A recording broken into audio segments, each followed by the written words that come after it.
नमस्कार दोस्तों, स्वागत है आपका आपके अपने YouTube चैनल पर। आज हम आपको बताने वाले हैं कि दिल्ली के मुख्यमंत्री अरविंद केजरीवाल ने कोर्ट रूम में अपनी तरफ से क्या दलीलें दी। आइए वीडियो शुरू करते हैं। मेरा ये केस 2 साल पहले से 1.5 से 2 साल से चल रहा है। 17 अगस्त को 2022 को सीबीआई की पहली केस फाइल हुआ था और 22 अगस्त 2022 को पीसीआर फाइल हुई थी ईडी। मुझे गिरफ्तार किया गया है। ना तो किसी कोर्ट ने मुझे दोषी करार दिया है, ना मेरे ऊपर कोई मुकदमा चला है, ना मेरे ऊपर कोई आरोप तय हुए हैं, ना मेरे ऊपर कोई आरोप नहीं है। अभी तक इस केस में सीबीआई 31,000 पेज फाइल कर चुकी है कोर्ट में और 294 विटनेसेस को एग्जामिन कर चुकी है।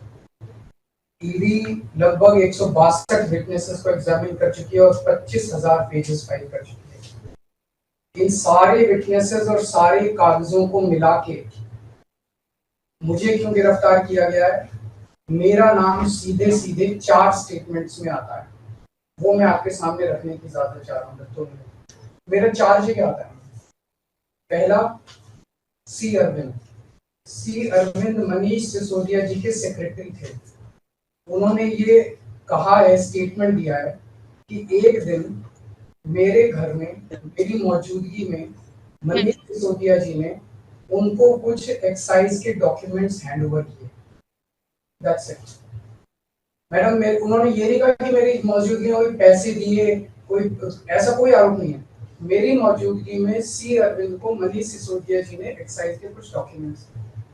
मैडम, मेरे घर पे ढेरों एमएलए आते हैं, ढेरों मंत्री आते हैं, ढेरों डिग्निटरीज आते हैं, अपने अपने सेक्रेटरी लेते हैं, वो आपस में खुसर भी करते रहते हैं, आपस में डॉक्यूमेंट्स भी एक्सचेंज। मुझे क्या पता कि कौन किसको क्या दे। Is this a sufficient reason to arrest the sitting chief minister? क्या ये स्टेटमेंट एक सिटिंग चीफ मिनिस्टर को अरेस्ट करने के लिए पर्याप्त है? नंबर एक। नंबर दूसरा स्टेटमेंट, एमएसआर मगुंटा श्रीनिवास रेड्डी, ये मेंबर ऑफ पार्लियामेंट थे, जगन रेड्डी की पार्टी से। एमएसआर एक दिन 16 मार्च 2021 को 4:30 बजे मेरे दफ्तर आते हैं। उससे 10 दिन पहले उन्होंने मेरे ऑफिस में चिट्ठी ईमेल भेजी कि मैं एमपी हूँ, मुख्यमंत्री से मेरे ऑफिस वालों ने उसको 10 दिन बाद का टाइम दे दिया। वो मेरे पास मिलने के लिए आते हैं 4:30 बजे। मैं किसी वजह से जल्दी में था, आके वो मुझे कहते हैं कि मुझे दिल्ली में अपना फैमिली चैरिटेबल ट्रस्ट खोलना है, उसके लिए जमीन चाहिए। मैंने उनको कहा कि जमीन हमारे अंडर में नहीं आती, एलजी साहब के अंडर में आती है, आप मुझे चिट्ठी दे दीजिए, मैं एलजी साहब को फॉरवर्ड कर दूंगा। And that's it. सो ये हुआ। 16 सितंबर 2022 को उनके घर पे रेड होती है। उनसे पूछा जाता है कि क्या आप केजरीवाल जी से मिले? वो कहते हैं कि हाँ मैं मिला और मैं केजरीवाल जी से अपने फैमिली ट्रस्ट की जमीन मांगने गया था। ये 16 सितंबर 2022 को सेक्शन 17 का स्टेटमेंट है। ED is not happy with this statement. 5 महीने के बाद उनके बेटे को 10 फरवरी को गिरफ्तार कर लिया जाता है। उसके बावजूद भी वो अपने स्टेटमेंट पे कायम रहते हैं। उनका दोबारा गिरफ्तारी के बाद स्टेटमेंट लिया गया, वो कायम रहते हैं। 5 महीने जब उनका बेटा गिरफ्तार रहता है तो बात टूट जाता है। 16 जुलाई को बदल लेते हैं। उसके बाद वो 16 जुलाई को वो अपना स्टेटमेंट बदल लेते हैं। 18 जुलाई को उनका बेटा छूट जाता है। उसके बाद उनका कोई स्टेटमेंट नहीं होता। That's it. स्टेटमेंट पे स्टेटमेंट हो रहे थे जब तक वो अपना स्टेटमेंट मेरे खिलाफ नहीं दे रहे थे।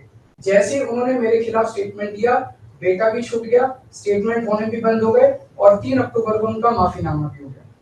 Mission accomplished. इसका मतलब ईडी का मिशन केवल और केवल मुझे फंसाना था। 3 सेक्शन 50 के स्टेटमेंट है। तीनों से सेक्शन 50 के स्टेटमेंट है, they are equal in the eyes of the law. तीनों बराबर है, तीनों की ग्रेविटी सेम है। तो उसमें से एक स्टेटमेंट के तवज्जो क्यों दी गई? क्या जांच की गई है जानने के लिए उसमें से एक ठीक है, बाकी 2 गलत है। जो 25,000 पेज ईडी ने फाइल किए हैं कोर्ट के अंदर, उन 25,000 में जो केजरीवाल के खिलाफ वाला स्टेटमेंट है केवल वो लगाया गया, बाकी दोनों स्टेटमेंट दबा दी गई। क्यों मैम? कोर्ट के सामने तीनों स्टेटमेंट लाए जाने चाहिए थे ताकि कोर्ट डिसाइड कर ले सच्चाई क्या है। चलिए ठीक है। एक मिनट मैम, तीसरा स्टेटमेंट है उनके बेटे का, राघव मगुंटा से 16 सितंबर को उसके घर पे जब रेड होती है उनसे स्टेटमेंट लेते हैं। He says whatever his father had said उसके बाद 10 फरवरी को उनको अरेस्ट किया जाता है। उसके बाद उनके 5 स्टेटमेंट्स होते हैं, पांचों स्टेटमेंट्स में वो वही बोलते हैं जो पहले बोला। फिर 5 महीने तक वो जेल में रहते हैं। उसके बाद जब 16 जुलाई को उनके पिताजी स्टेटमेंट बदलते हैं तो 18 जुलाई को उनको छोड़ दिया जाता है। तो 7 स्टेटमेंट्स उनके हुए, 6 में वो मेरे खिलाफ नहीं बोलते, 7वें में जैसे ही मेरे खिलाफ स्टेटमेंट देते हैं उनका उसके बाद कोई स्टेटमेंट नहीं होता, उनको जेल कर दिया जाता है, उन्हें माफीनामा दे दिया जाता है। तो जो 6 स्टेटमेंट्स हैं ये रिकॉर्ड पे नहीं लाए जाते। चौथा है शरद रेड्डी। शरद रेड्डी के केस में 16 सितंबर को उसको अरेस्ट किया गया, 16 सितंबर को उसकी रेड हुई, उसने मेरे खिलाफ कुछ नहीं बोला। 9 नवंबर को उसका स्टेटमेंट लिया, उसने कुछ नहीं बोला। 10 नवंबर को उसकी अरेस्ट हुई। उसके बाद उसके 9 स्टेटमेंट्स होते हैं, मैम 9 स्टेटमेंट्स वो मेरे खिलाफ नहीं बोलता। उसके बाद 6 महीने उसको अरेस्ट करने के बाद 25 अप्रैल को वो टूट जाता है और वो केवल इतना कहता है कि मैं विजय नायर के साथ मिलने सीएम साहब के पास गया था, सीएम साहब जल्दी में थे, सीएम साहब ने कहा कि विजय के टच में रहो, विजय अच्छा लड़का है। मैं केवल ये जानना चाहता हूं कि क्या ये 4 स्टेटमेंट्स एक सिटिंग चीफ मिनिस्टर को अरेस्ट करने के लिए, मैम 2 मिनट दे दीजिए, कि ये पर्याप्त है? नंबर 1। नंबर 2, जो 30,000 पेज फाइल किए गए हैं, ये 30,000 पेज के अलावा 1 लाख पेज ईडी के दफ्तर में जो हमारी बेगुनाही के सबूत है, मैम उनको कोर्ट के सामने नहीं लाया गया। ये दूसरी बात मैं ये कहना चाहता हूँ, ये शराब घोटाले का पैसा आखिर है कहाँ, जो शराब घोटाला कहा जा रहा है? मैम ये आरोप लगाया जा रहा है कि 100 करोड़ रुपए किसी साउथ लॉबी ने शराब की हमने पॉलिसी बनाने के लिए, हाँ जी आम आदमी पार्टी, मैम ये जस्टिस संजीव खन्ना का ऑर्डर है। जस्टिस संजीव खन्ना का ऑर्डर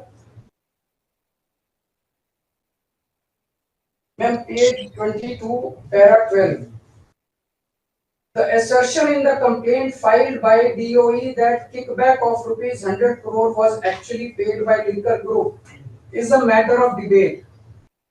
संजीव खन्ना कह रहे हैं, इसका मतलब ये साबित नहीं हुआ, इसका मतलब ये विवादास्पद है, इसका मतलब ये संदेहास्पद है, इसका मतलब इसके लिए सबूत नहीं है। तो जो 100 करोड़ रुपए ये कह रहे हैं कि हम लोगों ने रिश्वत ली, वो रिश्वत तो संदेहास्पद है, उसके तो सबूत ही नहीं है। लेकिन असली शराब घोटाला क्या है? असली शराब घोटाला शुरू होता है ईडी की जांच के बाद। जब ईडी की जांच शुरू हो जाती है, ईडी की जांच के 2 मकसद हैं।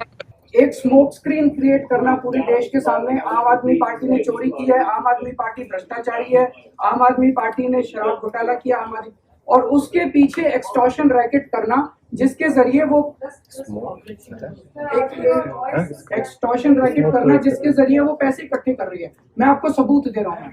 शरद रेड्डी के केस में शरद रेड्डी को बेल 2 वजह से मिली। एक, शरद रेड्डी ने मेरे खिलाफ स्टेटमेंट दिया और शरद रेड्डी ने अरेस्ट होने के बाद 55 करोड़ रुपए का चंदा बीजेपी को दिया। 55 करोड़ रुपए के bonds arrest, so he bought his bail ma'am, he bought his bail. Then now the money trail is clearly established. Money trail is clearly established. Ma'am, just last 1 minute. Last 1 minute. The money trail is established, ma'am. उसने अपनी bell arrest होने के बाद 55 करोड़ रुपए का चंदा BJP को दिया, बीजेपी के अकाउंट में सीधा गया। मनी ट्रेल इज एस्टैब्लिश्ड और यही पूरी जांच का मकसद था। एक तरफ आम आदमी पार्टी को क्रश करना, एक स्मोक स्क्रीन क्रिएट करना, भ्रम का पर्दा और पीछे से एक्सटॉर्शन करना। Thank you. तो दोस्तों, कोर्ट के अंदर जो बातें अरविंद केजरीवाल ने बोली है वो सारी आपने सुनी। अब आप बताइए केजरीवाल के साथ क्या होना चाहिए? क्या केजरीवाल ने दिल्ली की जनता के साथ धोखा किया? क्या केजरीवाल ने दिल्ली के टैक्स के पैसे से मौज मस्ती की? अपनी राय कमेंट बॉक्स में जरूर दे।